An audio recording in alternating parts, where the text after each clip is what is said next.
네, 오늘 말씀 구약 성경 제일 마지막에 있는 말라기서 3장 10절 말씀입니다. 구약 성경 1330쪽에 있습니다. 말라기서 3장 10절 말씀 한 목소리로 읽겠습니다. 만군의 여호와가 이르노라 너희의 온전한 11조를 창고에 두려 나의 집에 양식이 있게 하고 그것으로 나를 시험하여 내가 하늘 문을 열고 너희에게 복을 쌓을 곳이 없도록 굳지 아니하나 보라. 네, 오늘은 베이직 시리즈 세 번째 시간입니다. 11조에 대해서 함께 말씀을 나누겠습니다. 건축 과정부터 교회뿐만 아니라 사회적으로도 굉장히 논란을 일으켰던 강남의 한 교회가 있습니다. 그 교회에서 2014년에 교회 정관을 이렇게 개정하면서 11조를 하지 않은 성도는 교인 자격을 제한한다. 이런 조항을 교회 정관에 이렇게 삽입하려다가 이제 주위에 많은 곳에서 이제 비난을 받으니까 논란이 되니까 11조 대신에 헌금을 내지 않는 성도는 이렇게 문구를 바꾸는 일이 있었습니다. 뭐 단어가 11조가 됐든 간에 아니면 헌금이 됐든 간에 헌금을 하지 않는 성도는 교인 자격을 제한한다. 과연 이게 교회 공동체에서 과연 바른 규정인가? 정관에 이걸 넣을 만큼 헌금이 교인의 자격을 결정하는데 중요한 요소인가? 이것을 두고 갑론을박이 있었습니다. 헌금으로 교인 자격을 이렇게 평가하겠다 하는 것은 교회가 교회의 본질인 성도가 아닌 돈이 그리고 그 돈으로 말미암는 권력이 교회의 우선이 아닌가 하는 그런 위험한 시도일 수 있다는 우려를 갖게 합니다. 헌금에 관한 설교를 할 때마다 제가 인용하는 예화가 있습니다. 시간이 많이 흘러서 아마 이전에 설교할 때는 수년 전에 몇 년 전에 이렇게 했는데 아마 한 십수년 전, 10몇 년 정도 지난 것 같아요. 한참이 지나버렸는데 제가 믿기는 지금 조사를 해도 이 조사는 별로 틀리지 않을 거라고 생각합니다. 그게 뭐냐면 한 조사기관에서 성도들에게 설문조사를 했습니다. 목사님들의 설교 중에 가장 부담스러운 설교가 무슨 설교입니까? 맞춰보죠. 3위. 저기 들리시죠? 네. 다들 안 들리는 것 같은 표정으로 계셔서 3위가 뭘까요? 3위. 전도. 네. 네, 전도는 2위입니다. 3위는 뭘까요? 봉사. 네, 3위는 회개. 여러분 회개하십시오. 이 설교 싫어한다고. 2위는 전도고요. 그럼 1위는 뭘까요? 헌금. 네, 1위가 바로 헌금이었습니다. 그러니까 성도들이 회개보다 그 전도하라는 거 엄청 싫어하잖아요. 근데 전도보다 부담스러워하는 설교가 바로 이 돈에 관한 설교, 헌금에 관한 설교라는 것입니다. 네, 오늘 저는 우리 성도님들이 제일 부담스러워하는 돈의 문제를 이야기하려고 합니다. 특별히 그 중에서도 가장 비중 있고 또 부담스러운 11조를 중심으로 구약의 11조 제도와 신약의 헌금을 비교해 보면서 오늘날 우리가 하나님 앞에서 성도가 가져야 될 바른 물질관 그리고 바른 교회 공동체의 헌금에 대해서 그 헌금이 어떤 의미인지 또 어떻게 헌금을 생활할 것인지 함께 나누겠습니다. 왜 성도들이 헌금 설교를 부담스러워하냐면 그러니까 어떻게 표현을 하고 어떻게 설교했던 간에 헌금을 많이 내야 한다. 그런 설교로 받아들이기 때문에 부담스러워하는 것이죠. 네, 하지만 오늘 저는 성도님들에게 헌금 많이 하십시오. 이런 설교하려고 하는 것이 아니니까 부담을 내려놓고 들으시길 바랍니다. 대부분의 교회에 가면 교회 로비에 여러 가지 헌금 봉투의 종류들이 이렇게 꼽혀 있습니다. 11조, 감사헌금, 건축헌금, 선교헌금, 구제헌금, 장학헌금, 그리고 일천번제헌금 등등 여러 헌금 봉투들이 꼽혀 있죠. 저희 교회는 헌금 봉투를 하나로 단일화했는데 이렇게 여러 헌금 봉투가 있는 것 중에 가장 으뜸이 뭡니까? 11조죠. 11조. 11조 헌금을 가장 중요하게 생각하는 이유는 일단 금액이 가장 커요. 월급 100만 원, 200만 원 받는 사람이 11조, 10만 원, 20만 원 하는 거는 그렇게 어떤 교회 재정에서 많은 비중을 차지하지 않겠지만, 일반적인 교회들 가운데 혹시 기업을 경영하는 사장님이 있거나 뭐 의사나 변호사나 이런 고액의 연봉을 받는 직장에 다니는 사람들이 있다면, 그런 사람들이 한 달에 수백, 수천만 원씩 이렇게 11조를 하는 이런 교회들에서 11조 헌금은 굉장히 중요한 비중을 차지합니다. 그래서 헌금을 강조할 때 항상 하는 이야기가 11조 헌금을 잘해야 된다. 11조를 잘해야 복을 받고, 11조를 하지 않는 것은 하나님의 것을 도둑질하는 것이다. 이렇게 이야기를 하죠. 저도 고3 때부터 신앙생활을 시작했는데 저도 그렇게 배워왔고 저희 자녀들에게도 그렇게 가르칠 때가 있었습니다. 하지만 여기에는 큰 문제가 있습니다. 11조 헌금을 이야기하면서 항상 인용되는 성경 구절이 있는데요. 그 구절이 바로 저희가 오늘 읽은 말라기 3장 10절의 말씀입니다. 구약의 대부분의 소선지서들이 별로 말씀을 나누거나 이럴 때, 여러분 설교 들으실 때 소선지서 설교하는 것 별로 많이 안 들어보셨을 거예요. 그런데 그 중에서도 여전히 지금까지 사랑받는 소선지서가 하나 있는데 바로 이 말라기서입니다. 왜냐하면 이 본문 때문에, 오늘 읽은 이 본문 때문에 아직까지도 많이 사랑받는 책이 되었습니다. 말라기 3장 10절에 만군의 여호와가 이르노라 너희의 온전한 11조를 창고에 들여 나의 집에 양식이 있게 하고 그것으로 나를 시험하여 내가 하늘 문을 열고 너희에게 복을 쌓을 곳이 없도록 붙지 아니하나 보라. 여러분 11조를 통해서 먼저 교회의 재정을 풍성하게 하고, 드리는 사람의 입장에서는 하나님께 드림으로 다시 하나님이 갚아주시는 그런 복을 경험하라고 이야기합니다. 그러니까 좋은 말로 해서 여러분 11조 많이 하십시오. 11조 하면 복 받습니다. 11조 하면 교회 재정이 풍성해집니다. 그리고 11조 하면 하나님이 복 주십니다. 이렇게 이야기를 했는데 사람들이 시큰둥하면 바로 그 앞절을 다시 이제 꺼내들죠. 여러분 3장 9절 한번 읽어보시고 3장 9절 한번 읽어볼까요? 자, 시작. 너희 곧 온 나라가 나의 것을 도둑질하였으므로 너희가 저주를 받았느니라. 여기 도둑질한 게 뭐냐면 11조 도둑질했다는 거예요. 너희 온 나라가 나의 것을 도둑질하였으므로 너희가 저주를 받았느니라. 그러면서 왜 열심히 일해도 사업이 안 되고 왜 열심히 일했는데 집이 이렇게 재정이 어렵고 하는 거 당신들이 11조 도둑질해서 저주받아서 그런 겁니다. 이렇게 또 설교하는 사람들도 있다는 것입니다.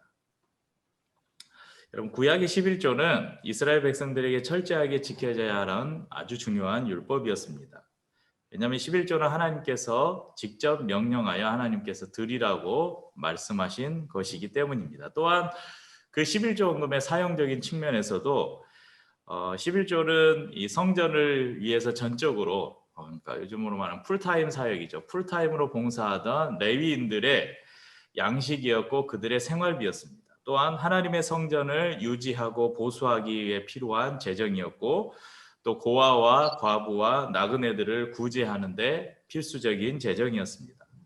그런데 문제는 과연 예수님 이후를 살아가는 우리, 율법의 시대가 아닌 은혜의 시대를 살아가는 오늘날의 우리에게 이 11조가 율법의 계명으로 여전히 존재하느냐 하는 것입니다.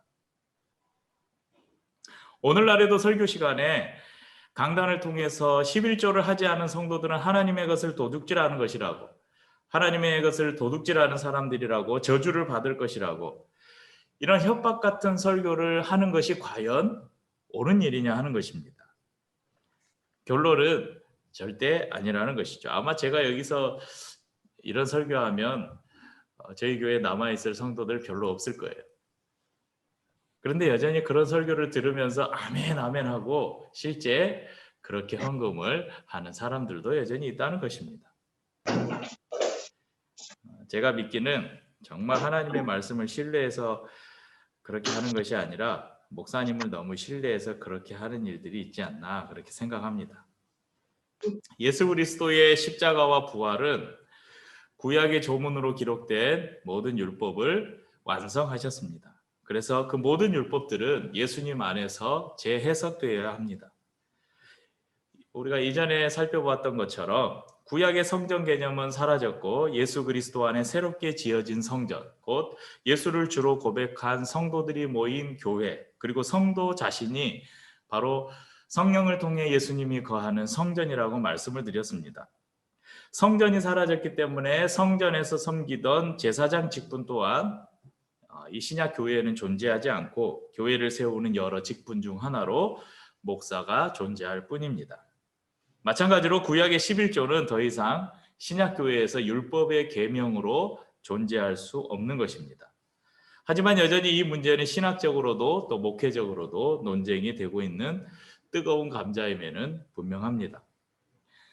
신약시대 11조를 옹호하는 이 주장을 하는 분들이 인용하는 꺼내드는 성경 구절이 있습니다. 저희가 오늘 두 번째로 살펴볼 본문인데요. 누가복음 11장 42절입니다.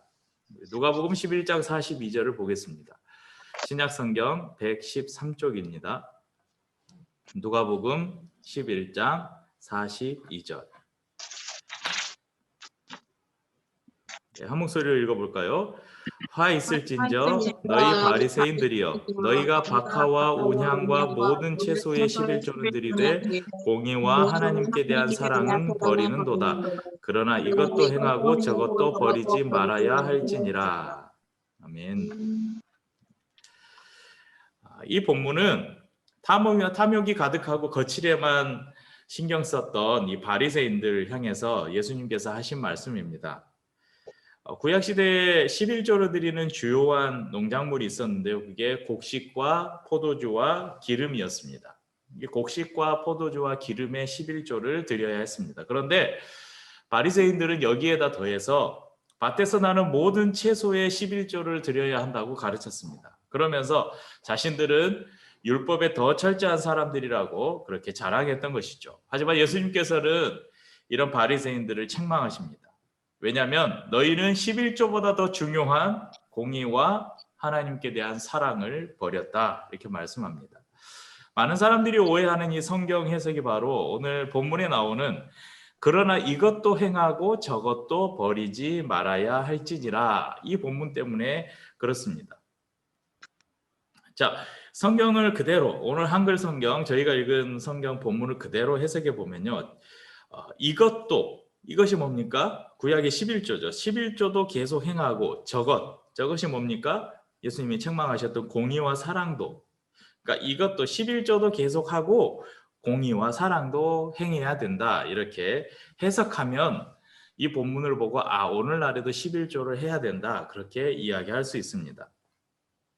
하지만 한글 성경은 본문의 의미를 정확하게 전달하지 못합니다. 영어 성경만 보더라도 이 부분은 이 과거 완료 명령형으로 기록되어 있는 제가 이 설교문에는 영어 본문을 읽어 써놨는데 제가 발음이랑 이렇게 별로 안 좋아서 앞에만 읽어드릴게요. You should have practiced 이렇게 했어요. 그러니까 무슨 말이냐면 그러나 이것도 행하고 저것도 버리지 말았어야 했다. 이 말씀이에요. 그것을 지금도 현재형으로 계속 지켜야 한다가 아니라 너희가 그렇게 11조를 강조하는데 너희가 11조도 행하고 공의와 사랑도 버리지 말았어야 했다. 과거 완료형으로 이렇게 표현하고 있습니다. 예수님께서는 이 말씀을 통해서 11조를 두둔하거나 11조가 신약시대에도 여전히 유효하다는 것을 말씀하시는 것이 아니라 바리새인들의 외식을 책망하시면서 너희가 그렇게 지켜 행했던 이 11조도 이웃을 향한 공의와 하나님을 향한 사랑이 없다면 율법을 지킨 것이 아니라고 말씀하신 것입니다. 그러므로 이 구절을 예로 들면서 예수님이 11조를 하라고 했다 이렇게 가르치는 것은 성경을 오해한 결과입니다. 그렇다면 성경에서 예수님이 헌금에 대해서 어떻게 우리에게 가르쳐 주셨는가? 분명하게 예수님이 헌금에 대한 문제를 우리에게 교훈하신 본문이 있습니다. 그곳이 어디냐면 누가복음 21장 1절 4절이 1절에서 4절인데요. 우리 성도님들 잘 아는 말씀일 거예요. 제가 읽어드리겠습니다. 예수께서 눈을 들어 부자들이 헌금함에 헌금 넣는 것을 보시고 또 어떤 가난한 과부가 2렙돈 넣는 것을 보시고 이르시되 내가 참으로 너희에게 말하노니 이 가난한 과부가 다른 모든 사람보다 많이 넣었도다. 저들은 그 풍족한 중에서 헌금을 넣었거니와 이 과부는 그 가난한 중에서 자기가 가지고 있는 생활비 전부를 넣었느니라 하시니라. 그러면 예수님께서 헌금에 대해서 언급하는 부분인데요.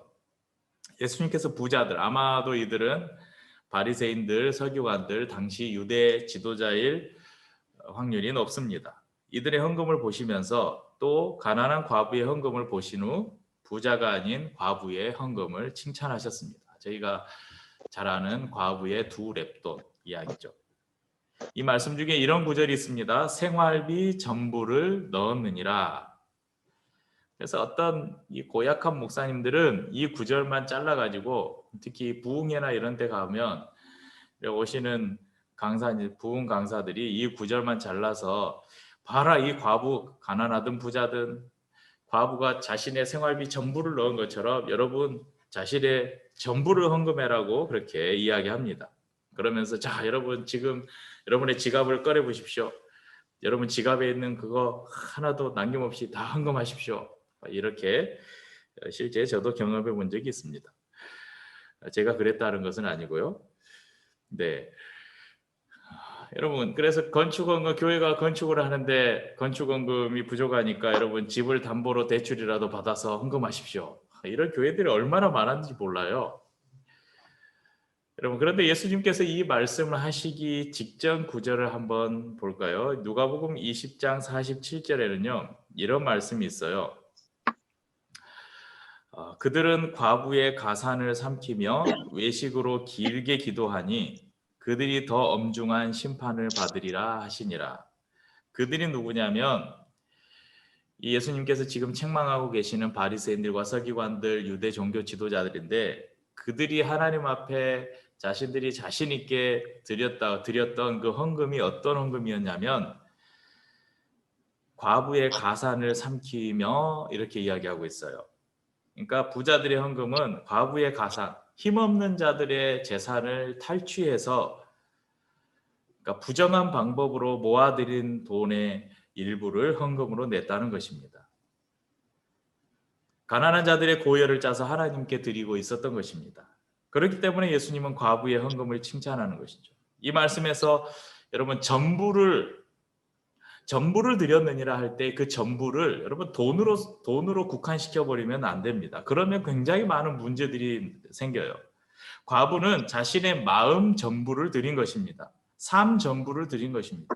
이 과부가 집에 가서 집 팔아서 헌금했다고 안 하잖아요. 지금 하나님 앞에 헌금을 드리는데 자신이 가지고 있는 생활비, 내가 이것을 하나님 앞에 드려버리면 오늘 저녁 한 끼를 굶어야 될지도 모르는 거예요. 집에 있는 자식들이 하루를 굶어야 될지도 모르는 거예요. 근데 지금 하나님 앞에 헌금을 드리러 왔는데 그 하나님께 드리고 싶은 강렬한 그 마음이 이 생활비 일부를 남기고 드리는 것이 아니라 2렙돈 중에 하나만 드리고 하나는 오늘 저녁을 해결할까가 아니라 오늘 이것을 내가 굶는 한이 있어도 다 드려야 되겠다. 그런 마음으로 하나님 앞에 드렸다는 것이죠.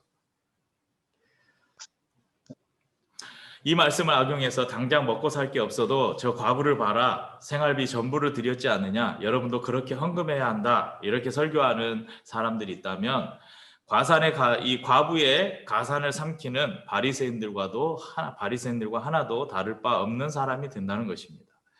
구약의 11조는 나의 모든 것이 하나님의 것입니다. 이런 믿음의 표현이었습니다. 또한 내가 곧 하나님의 소유입니다. 이것을 고백하는 행위였습니다. 하나님께서 너희 11조, 너의 소득의 11조를 드리라는 하나님의 명령은 바로 이것 때문이었어요.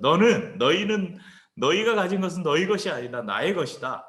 그렇기 때문에 그것의 고백으로 10분의 1을 하나님께 드려라. 여러분 얼마나 감사해요. 10의 9를 드리고 10의 1로만 살아라 이렇게 하나님이 말씀하지 않으시고 10의 1만 드리고 10의 9를 가지고 너희가 살아라. 그런데 기억해라. 너희가 가진 전부는 너희 자신도 나의 것이다. 하나님의 것이다. 이것을 잊지 말라는 표시로 하나님께서 주신 것이 바로 이 11조였습니다. 하나님께서 너는 내 백성이요 내 것이라 말씀하셨기 때문에 그것에 대한 응답으로 드리는 것이 11조였습니다. 신약시대 이스라엘뿐만 아니라 우리 모두는 그리스도 안에서 하나님의 백성입니다. 그리고 그리스도의 것입니다. 그렇기 때문에 우리 안에 저는 하나님의 것입니다. 저는 주님의 것입니다. 이 고백을 담는 것이 바로 헌금입니다. 율법의 조문 때문이 아니라 하나님을 사랑하는 마음과 이웃을 사랑하는 마음으로 드리는 우리의 신앙 고백이 바로 헌금입니다. 그래서 헌금은 고린도전서 16장 2절에 매주 첫날에 너희 각 사람이 수입에 따라 모아두어서 내가 갈 때에 연보를 하지 않게 하라. 이런 말씀처럼 각 사람이 수입에 따라 곧 능력에 따라서 드리는 것이고 고린도후서 9장 7절에 각각 그 마음에 정한 대로 할 것이요 인색함으로나 억지로 하지 말지니 하나님은 즐겨내는 자를 사랑하시느니라. 이 말씀처럼 기쁨으로 자원함으로 드릴 때 하나님이 받으시는 예물이 되고 하나님이 받으시는 헌금이 된다는 것입니다. 또한 물질뿐만 아니라 우리의 시간과 우리의 열정과 우리의 삶 전부를 주님의 것으로 인정하고 우리의 삶을 산제사로 드려야 한다는 것입니다. 결국 헌금은 우리의 삶과 연결되어 드릴 때 하나님이 받으시는 참된 예물이 됩니다. 또한 교회는 성도들의 헌금을 귀중하게 여기고 교회의 재산을 불리거나 목사의 배를 불리는 것이 아니라 고아와 과부, 나그네로 대표되는 어려운 이들을 위해서 기꺼이 나눌 때 그 의미가 있는 것입니다. 요즘 제가 가까이에 있는 저희 형님이 목회하는 교회가 그렇고 저희 부모님이 다니는 교회가 그렇고 바로 제 너무 가까이에 있는 교회들 아래도 이런 목회자의 이 물질에 대한 욕심, 잘못된 헌금 이런 것들 때문에 교회가 얼마나 상처를 받고 고통을 당하는지 모릅니다. 우리 주위에 아마 여러분들 한 달이 건너면 심심치 않게 들을 수 있을 거예요. 목회자가 은퇴를 하면서 수억, 수십억의 전별금을 요구하고 집을 요구하고 차를 요구하고 그래서 교회는 나가는 목회자에게 빚을 내서 그런 것들을 해주고 들어오는 목회자를 위해서 또 빚을 내서 사택을 마련하고 차를 사주고 하는 이런 교회들이 얼마나 많은지 몰라요. 그 고통은 다 누가 짊어집니까? 성도들이 짊어지는 것이죠. 여러분 그거 하느라고 교회가 선교를 못해요. 교회가 구제를 못해요. 그렇다면 교회가 왜 헌금을 해야 되는가? 교회 헌금의 실제적인 이유를 잠시 살피겠습니다. 여러분 교회라는 공동체는 성도들을 중심으로 모입니다. 하지만 성도들이 모이기 위해서 공간이 필요하고 성도들이 모여서 하는 여러 활동들에 돈이 필요합니다. 또한 교회는 내적으로의 활동뿐만 아니라 교회 외적으로 주님이 명령하신 땅끝까지 복음을 전하라는 명령을 따라서 전도를 하고 선교사님들을 돕는 선교를 하고 또 주위에 어려운 가난한 자, 고아와 과부들을 돕는 구제 사역을 감당해야 됩니다. 이것이 교회가 마땅히 감당해야 될 것이라고 주님이 말씀하셨습니다. 이런 외적인 활동은 교회 공동체의 존재의 의미를 더 강화시켜 줍니다. 사람들이 모이는 거의 모든 조직에는 돈이 필요합니다. 여러분 최근에 이런 NGO 단체들 정말 좋은 일을 한다는 NGO 단체들 있잖아요. 얼마 전에는 그 위안부 할머니들을 돕는 그런 단체에서도 그렇고 그러니까 선한 의도로 정말 좋은 의도로 만들어진 그래서 실제로 좋은 일들을 하는 단체들에서도 여러 가지 비리들 문제들이 터져 나오는데 그 중심에 뭐가 있어요? 돈이 있죠. 돈이. 왜냐하면 아무리 좋은 일을 하더라도 사람이 모여서 무슨 일을 하려면 돈이 필요한 것이죠. 그런데 그런 조직들은 영리를 추구하는 사업을 하기도 하고 외부의 후원을 받기도 하고 또한 회비를 걷어서 운영하기도 합니다. 하지만 교회라는 공동체는 영리를 추구하는 조직도 아니고 취미를 함께하는 동호회도 아니고 계모임도 아닙니다. 교회는 하나님께서 세우신 공동체입니다. 그렇기 때문에 교회는 하나님께 드리는 헌금으로 교회를 유지하고 또한 하나님께서 맡겨주신 사역들을 감당해 나가는 것입니다. 저희 가족 4명이 시작한 이 기류의 교회는 개척 초기에 저희 양가 부모님을 비롯한 가족들과 또 제가 사역했던 교회들에서 그리고 알고 지내던 지인들의 후원과 헌금으로 교회를 유지하고 외부 사역들을 조금씩 확장해 왔습니다. 그리고 또 한 분, 두 분 기류의 교회 가족이 되는 성도들이 생기면서 또 그 성도님들이 최선을 다해 물질로 동역하면서 교회를 섬기고 계십니다. 그럼 보통의 교회가 교회 재정 가운데 가장 많은 것을 지출하는 그 비중을 차지하는 것이 교회 임대료 그리고 목회자의 생활비일 것입니다. 개척 초기에 저희는 저희 가족들과 지인들의 후원금을 교회 수입으로 잡아서 목회자의 생활비를 약간 지출하고 있습니다. 저희가 그냥 그것을 저희 가정의 생활비로 바로 그냥 받은 것이 아니라 교회 수입으로 잡고 그것을 다시 교회에서 정식으로 목회자 생활비로 지출한 이유는 나중에 제가 은퇴를 하든 무슨 요구가 생기든 다른 목회자가 우리 기류의 교회에 왔을 때 그 목회자에게도 당연히 생활비를 교회에서 일정 부분은 책임을 져야 한다는 그것 때문에 목회자 생활비 항목을 일부러 만들어 놨습니다. 대신에 교회 공간을 유지하기 위해서 교회에서는 약간의 이 카페 운영비를 지원하고 있습니다. 교회 공간을 유지하고 교회에서 100% 지원하지 못하는 목회자의 생활을 위해서 저도 일주일 동안 최선을 다해서 카페와 교습소에서 일을 하고 있습니다. 가끔은 저도 누군가 제 생활을 100% 책임져 준다면 일주일 동안 말씀을 보고 설교를 준비하고 책을 읽고 성도들을 신방하면서 목회에 전념하고 싶다는 생각이 들기도 합니다. 하지만 저뿐만 아니라 대부분의 개척교회, 개척목회의 현실이 그렇지 못한 상황이기 때문에 이러한 상황 속에서 제가 할 수 있는 최선을 다해서 또 최선의 방법으로 목회를 감당할 뿐입니다. 그래서 자비랑 목회, 카페 목회, 일을 하면서 목회하는 것이 요즘 시대의 트렌드고 이게 굉장히 건강한 목회고 여러분 이렇게 저도 한때 그렇게 생각할 때가 있었지만 여러분 이렇게 주장하는 사람이 있다면 굉장히 이기적인 거예요. 저도 할 수만 있다면 정말 교회가 능력이 돼서 제 생활을 100% 책임져 줄 수만 있다면 저 카페 안 하고 싶어요. 교습소 안 하고 싶어요. 저는 목회만 하고 싶어요.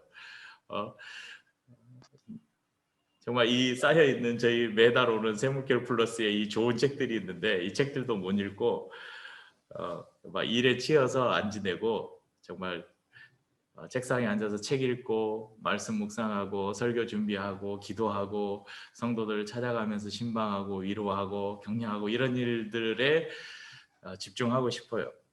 그렇지만 그렇게 할 수 있는 상황이 아니기 때문에 이 상황 속에서 내가 목회를 계속할 수 있는 방법이 뭘까? 계속해서 교회를 세워갈 수 있는 방법이 뭘까? 생각하다 가장 최선의 방법으로 목회를 하고 있을 뿐입니다. 저희 교회는 성도들의 헌금과 함께 또 세 곳의 교회와 10여 명이 넘는 개인 후원자들의 도움을 받아서 교회를 운영하고 있습니다. 또한 헝가리와 캄보디아 두 곳의 선교사님들을 돕고 있고 세물결 플러스와 교회개혁 실천연대와 동역하고 있습니다.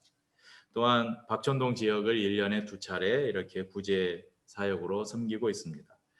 사실 외부 후원은 언제 중단될지 모릅니다. 보통 교회나 개인 후원자들이 이렇게 후원을 결정할 때 기본적으로 잡는 기간이 보통 3년입니다. 그러니까 교회들도 어느 한 교회나 선교단체나 이렇게 후원을 약정을 하면 보통 3년을 잡습니다. 그리고 3년 이후에 계속 지속할지 중단할지를 결정하는데 저희가 올해가 6년 차잖아요. 올해가 개척으로 횟수로 6년 차인데 아직 6년 차인데도 계속해서 후원을 하고 있는 분들이 상당수 있습니다. 얼마나 감사한 일이 아닐 수 없습니다. 그런데 당장 내일 전화가 와서 더 이상 후원이 힘들겠습니다. 이렇게 연락이 와도 전혀 이상하지 않을 그런 상황에 있습니다. 그럼에도 저희가 하고 있는 사역들은 저희가 계속 책임져야 하고 여기서 머무는 것이 아니라 선교사님들에게 드리는 선교 헌금을 저는 더 많이 드렸으면 좋겠고 그런 선교의 사역을 더 많은 곳에 많은 분들에게 또 선교원금을 흘려보냈으면 좋겠다는 마음이 있습니다. 저도 최선을 다해서 목회할 뿐만 아니라 최선을 다해서 카페를 운영하고 지역을 섬기는 일을 감당하겠습니다. 우리 성도님들도 최선을 다해서 주어진 자리에서 일하고 또한 물질로도 교회를 섬겨주십시오. 또한 교회를 위해서뿐만 아니라 주위에 힘들고 가난한 이웃들을 만나면 적극적으로 여러분의 지갑을 열어서 도와주십시오. 교회를 함께 섬겨갈 동역자들을 보내주시도록 기도하고 여러분 전도하십시오. 오늘날 구약의 율법의 항목으로서 11조는 더 이상 존재하지 않습니다. 그래서 저희 교회가 헌금 봉투를 따로 11조 헌금 봉투를 만들지 않은 것입니다. 하지만 신약의 성도들이 10의 1을 드리고 나는 하나님께 할 것 다 했다 하면서, 그러니까 월급 받아서 10분의 1 딱 정확하게 떼서 하나님께 딱 헌금하고 나머지 10분의 9는 내 것이야 하고 내가 하고 싶은 것 먹고 마시고 나의 미래와 나의 성공과 나의 그 즐거움을 위해서 10의 9는 내 것이야 하고 마음껏 사용한다면 그것이 과연 하나님께 옳은 헌금인가? 그것이 과연 하나님이 받으시는 11조 헌금인가를 생각해 볼 때 절대 그러지는 않을 것이라는 사실입니다. 주님을 위해서 드렸는데 더 많이 드리지 못한 것을 아쉬워하고, 나를 위해서 자신의 전부를 주신 예수님을 위해서 나는 내 전부를 드리지 못하는 것에 안타까워하는 삶이, 그렇게 안타까워하면서 드리는 것이 정말 하나님이 받으시는 헌금이라는 것입니다. 그래서 제가 전에도 말씀드렸는데, 여러분, 저는 11조를 하지 말라는 것이 아닙니다. 이 구약의 11조가 율법의 계명으로 지금은 존재하지 않는다는 말씀을 드리는 거예요. 그러면서 제가 지난번에도 이 말씀을 나누면서 성도님들에게 요구했어요. 여러분, 우리는 11조 헌금하지 않습니다. 여러분, 우리는 10의 2조, 10의 3조를 헌금하는 교회입니다. 물론 이 헌금을 교회에다 하지 않아도 됩니다. 여러분이 필요한 기관이나 여러분이 주위에 필요한 어려운 사람들이 있으면 주님께 드리는 마음으로 그들을 돕고 섬기면 그것이 주님께 드리는 헌금이 된다는 것입니다. 그렇지만 또 여러분이 속한 공동체를 위해서 여러분이 할 수 있는 최선을 다해서 여러분 공동체를 물질로도 섬겨주십시오. 그러면 저희는 그 물질로 저희 공동체를 유지할 뿐만 아니라 최소한의 유지할 수 있는 비용들을 제하고 모든 헌금은 또 다른 선교사님들과 또 다른 어려운 이웃들을 향해서 여러분 우리가 적극적으로 흘려보내는 일들에 우리가 사용하겠습니다. 그래서 주님이 기뻐하시는 이런 물질 생활, 제가 여러분 이 돈이 신앙생활에 얼마나 중요한지 제가 예전에 만들었던 포스터를 이번 주 예배 앱 포스터로 이렇게 여러분에게 보내드렸는데요. 이거 보시면 거기 돈이라는 글자를 제가 포토샵으로 만들었어요. 성경에 나오는 돈에 관한, 물질에 관한 성경 구절들을 다 연결해서 이런 타이포그래피를 만들었는데, 거기 보면 보물, 재물, 돈, 성경이 이렇게 많이 이 돈에 대해서, 재물에 대해서, 물질에 대해서 언급을 하고 있어요. 왜냐하면 이 돈이 우리의 신앙에 너무나 중요하면서 우리의 신앙을 완전 무너뜨릴 수도 있는, 그러니까 유용하게 잘 사용하면 정말 하나님께 복이 되면서도 잘못 사용하면 정말 우리의 신앙을 송두리째 무너뜨릴 수도 있는 아주 위험한 것이기 때문에 그렇습니다. 사랑하는 성도님들, 우리가 가진 물질을 주님이 원하시는 대로 아름답게 사용해서 더 많은 은혜를 누리고 복을 누리고, 그래서 또 더 많은 곳으로 흘려보내는 이런 물질의 선순환이 우리의 삶에서 일어나는 우리 성도님들의 삶, 그리고 우리 규리의 교회의 또 헌금들이 될 수 있기를 주님의 이름으로 축복합니다.